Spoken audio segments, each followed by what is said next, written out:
ನನ್ಗೆ ಗೊತ್ತಿದ್ದಾಗೆ ಬರೀ ಬೆಸ್ಕಾಂ ಮಾತ್ರ ಈ ಆಪ್ಷನ್ ಇದೆ. ಕೆಪಿಟಿಸಿ ಬೆಸ್ಕಾಂಲ್ಲಿ ಬೇರೆ ಇಲಾಖೆಗಳಲ್ಲಿ ಈ ವ್ಯವಸ್ಥೆ ಇಲ್ಲ. ಈ ವ್ಯವಸ್ಥೆ ಯಾಕೆ ಅಂತ ನಮಗೂ ಗೊತ್ತಿಲ್ಲ. ಈ ಮುಂದಕ್ಕೆ ಕೇಳಿ ತಿಳ್ಕೋಬೇಕು. ಇದರಲ್ಲಿ ಏನಾಗಿದೆ ಅಂತಂದ್ರೆ 10% ಇವಾಗ 10th ಪಾಸ್ ಮಾಡಿ ಯಾವುದೋ ಕೆಲಸಕ್ಕೆ ಅಸಿಸ್ಟೆಂಟ್ ಅಥವಾ ಲೈನ್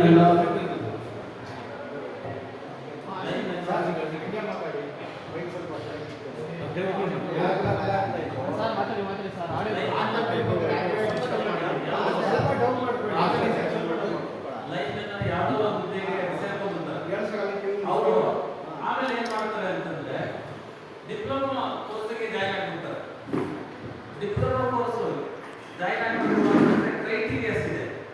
ಏನು ಅರ್ಬನ್ ಅಲ್ಲಿ ಇರಬೇಕು ಅಂತ AICTE ಗೈಡ್ಲೈನ್ಸ್ ಇದೆ. ಅಂದ್ರೆ ಕಾಲೇಜಿಂದ 50 ಕಿಲೋಮೀಟರ್ ಒಳಗಡೆ ಇರುವಂತ ವಿದ್ಯಾರ್ಥಿಗಳು ಅಥವಾ ಯಾವ ವ್ಯಕ್ತಿ ಕೆಲಸ ಮಾಡ್ತಾ ಇದ್ದಾನೆ ಆ ಕೆಲಸದಿಂದ 50 ಕಿಲೋಮೀಟರ್ ಒಳಗಡೆ ರೇಡಿಯಸ್ ಅಲ್ಲಿ ಕಾಲೇಜ್ ಇರಬೇಕು. ಕಾರಣ ಏನು ಅಂತಂದ್ರೆ ಅವರು ಯಾವುದೇ ಕಾರಣಕ್ಕೂ ರಜೆ ಹಾಕ್ಬಿಟ್ಟು ಕೆಲಸಕ್ಕೆ ಕಾಲೇಜ್ ಬರೋವಾಗಿಲ್ಲ.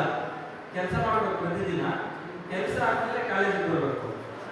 ಇವರು ಇಲ್ಲಿ ಏನಾಗಿದೆ, ಬಂದು ಇಲ್ಲಿ ಸೇರ್ಕೊಳ್ಳುವಂಥವ್ರು ಲೈಬ್ರರಿಗಳಾಗಿ ಅಸಿಸ್ಟೆಂಟ್ಗಳಾಗಿ ಅಥವಾ ಗ್ರೂಪ್ ಡಿ ಆಗಿ ಸೇರ್ಕೊಂಡಿರ್ತಾರೆ.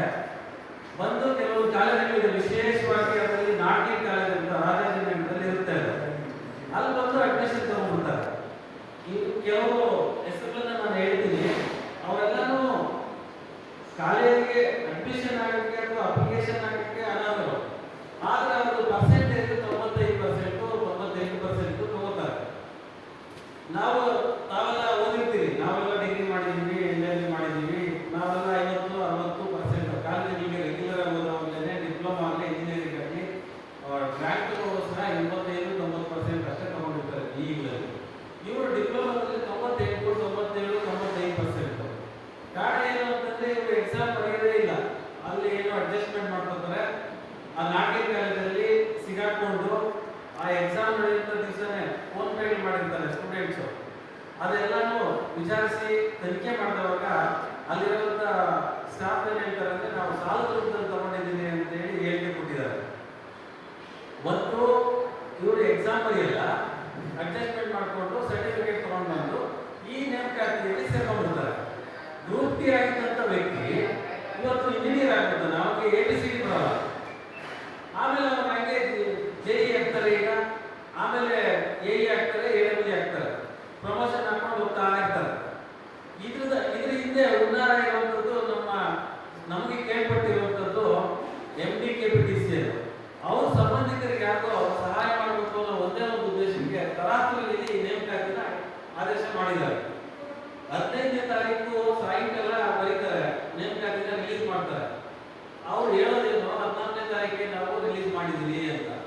ಕ್ಯಾಂಡಿಡೇಟ್ಸ್ಗೆ ಗೊತ್ತಾಗೋದು 15ನೇ ತಾರೀಕು. 14ನೇ ತಾರೀಕಿಗೆ ಮಿನಿಟ್ಸ್ ಆಫ್ ಮೀಟಿಂಗ್ ಮಾಡಿ ನಾವು ಪಬ್ಲಿಷ್ ಮಾಡಿದ್ದೀವಿ ಅಂತ ಹೇಳ್ತಾರೆ.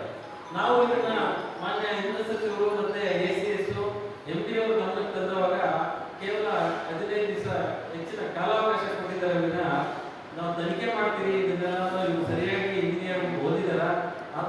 ಈ ಸುರೇಶ್ KV ಅನ್ನೋ ವ್ಯಕ್ತಿ ಹಿಂದೆನೇ ಕಂಪ್ಲೇಂಟ್ ಕೊಟ್ಟಿದ್ದಾರೆ, ಇಲ್ಲೆಲ್ಲ ಅಕ್ರಮ ನಡೆದು ತಗಲಾಕೊಂಡಿದ್ದಾರೆ, ತನಿಖೆ ಮಾಡಿ ಅಂತ.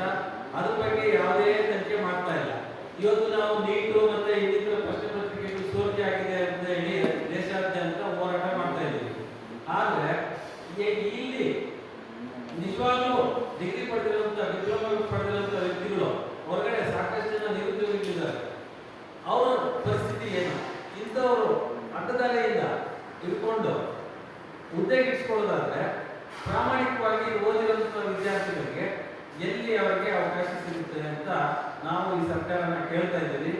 ತಕ್ಷಣ ನಮ್ಮ ವೇದಿಕೆಯಿಂದ ಅರ್ಜಿ ಮಾಡಿದ್ದೀವಿ. ನೀವು ತಕ್ಷಣ ಹಿಂತೆಗೆದುಕೊಳ್ಳಿ, ಇದನ್ನು ತನಿಖೆ ಮಾಡಿ.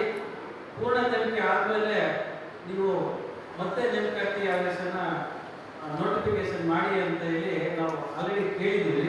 ಇವತ್ತು ವೇಳೆ ನಮ್ಮ ಮಾತು ಕೇಳಿಲ್ಲ ಅಂತಂದರೆ ನಾವು ಉಗ್ರವಾದ ಹೋರಾಟ ಮಾಡೋಕ್ಕೆ ಎಲ್ಲ ಸಿದ್ಧತೆ ಮಾಡ್ಕೊತಾ ಇದ್ದೀವಿ. ಇದ್ರ ಬಗ್ಗೆ ಇನ್ನೂ ಹೆಚ್ಚಿನ ವಿಚಾರ ನಮ್ಮ